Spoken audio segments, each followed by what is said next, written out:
Hello everyone, welcome back to my channel. So today's session in statistics in research chapter, we are going to see the some parametric test. In our previous session, I have already discussed one type of parametric test, that is your t-test, and today we are going to see our f-test, z-test and your ANOVA. These are all your parametric tests. So we are going to discuss your f-test. F test क्या है? F test is given by in the memory of R.A. Fisher, that is a Ronald A. Fisher. ठीक है, F test किसकी memory पे based है? ये based है आपके रोनाल्ड ए फिशर की मेमोरी पे। और इसमें क्या होता है, दो is a parametric test, sample size will be your less than 30 होना चाहिए, ठीक है। एंड नॉर्मली डिस्ट्रीब्यूटेड डेटा जो है वो नॉर्मली डिस्ट्रीब्यूटेड होना चाहिए, अच्छी तरह अपने नॉर्मल फॉर्म में होना चाहिए, जिसमें कि आपके कर्व बन सके। Normally distributed that is a normal probability curve की तरह होना चाहिए। मतलब पॉपुलेशन वेरिएंस जो है, यहाँ पर आपको जो पॉपुलेशन वेरिएंस है वो पता होना चाहिए। Homogeneity in variance in standard deviation होना चाहिए, यानी कि आपके जो डेटाज आपने डिस्ट्रीब्यूट किए हैं उसके बीच में जो भी स्टैंडर्ड डेविएशंस आप लोगे वो that will be equal standard deviations होना चाहिए, ठीक है। And measure of variance of two sample of one population, इसमें क्या कर रहे हैं हम? मेजर वेरिएंस को मेजर कर रहे हैं टू सैंपल, एक ही पॉपुलेशन के दो अलग अलग सैंपल्स का हम क्या कर रहे हैं यहाँ पे? वेरिएंस को मेजर कर रहे हैं, ओके। ऑब्जर्वेशंस आर इंडिपेंडेंट होता है and it can be a two tail और वन टेल टेस्ट हो सकता है, ठीक है। वन टेल टेस्ट कैसे हो सकता है? वन टेल टेस्ट में एक ही तरफ है एंड टू टेल टेस्ट में बोथ की तरफ, यानी कि आपका पॉजिटिव इफेक्ट भी आएगा या नेगेटिव इफेक्ट भी आएगा एंड पॉजिटिव इफेक्ट भी आ सकता है, ठीक है। तो this is one tail and two tail test. और इसका जो फॉर्मूला है, फॉर्मूला निकालने के लिए एफ टेस्ट को, the F equal to your variance of first data set divide by your variance of second data set, ठीक है। Variance of first data set को हम डिवाइड करेंगे किससे? Variance of second data set से, तब हमारा क्या निकलेगा? योर एफ टेस्ट निकल जाएगा, एफ रेशियो आपका निकल जाएगा यहाँ पे, okay। So these are all about your F test. Now we are going to discuss your Z test. Z test को आप Z test भी pronounce कर सकते हो और Z test भी pronounce कर सकते हो, ठीक है। Now this test was given by Ronald A. Fisher. इस टेस्ट को किसने दिया था? रोनाल्ड ए फिशर ने दिया था। बट इसमें क्या है? सैम्पल साइज आपका मोर देन 30 होना चाहिए। जहाँ अगर सैम्पल साइज आपका इंक्रीज कर रहा है, 30 से ज़्यादा हो रहा है, तब हम क्या यूज़ कर सकते हैं? हम इसमें आपका Z टेस्ट हम यूज़ कर सकते हैं। और Z टेस्ट को हम Z ट्रांसफॉर्मेशन और ये Z स्कोर भी बोल सकते हैं। Z स्कोर टेस्ट भी है इसमें, ठीक है। तो इसमें भी क्या है? ऑब्जर्वेशंस आर इंडिपेंडेंट होगा एंड पॉपुलेशन वेरिएंस नोन होगा and there is a homogeneity in variance of standard deviations. यहाँ पर भी आपके स्टैंडर्ड डेविएशंस के बीच में क्या है?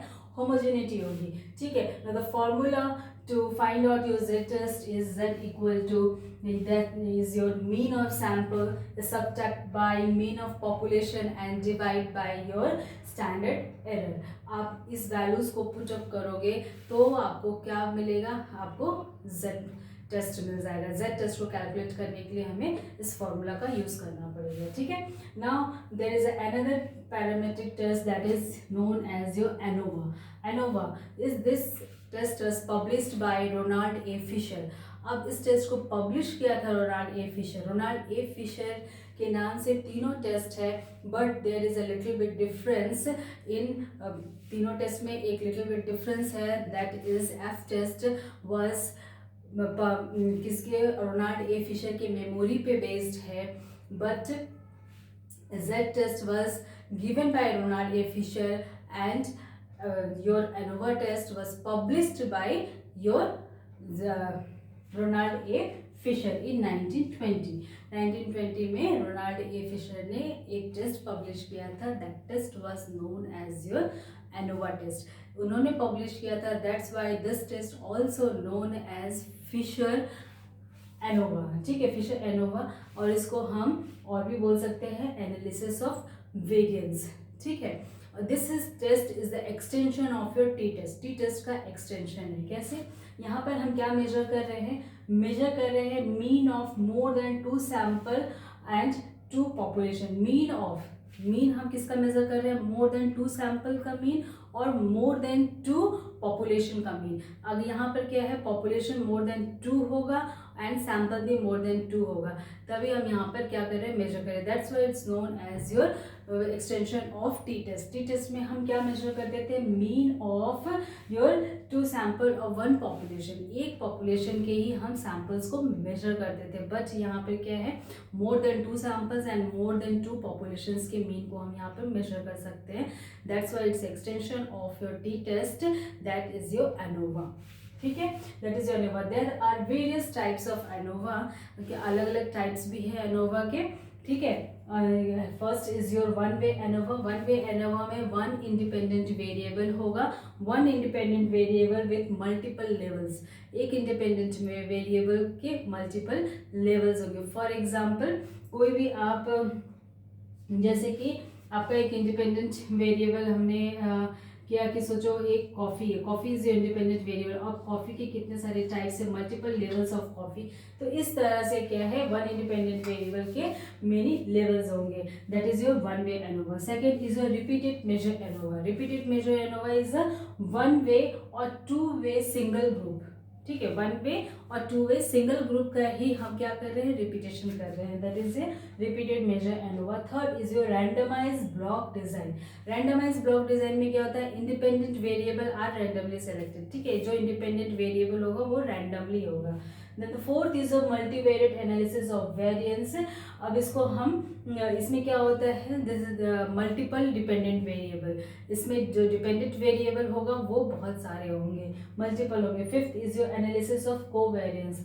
अब यहाँ पर एनालिसिस ऑफ कोवेरिएंस क्या है, ये एक वन वे एनोवा की तरह ही है, बट यहाँ पर क्या है, कोवेरिएट विथ 1 डिपेंडेंट वेरिएबल।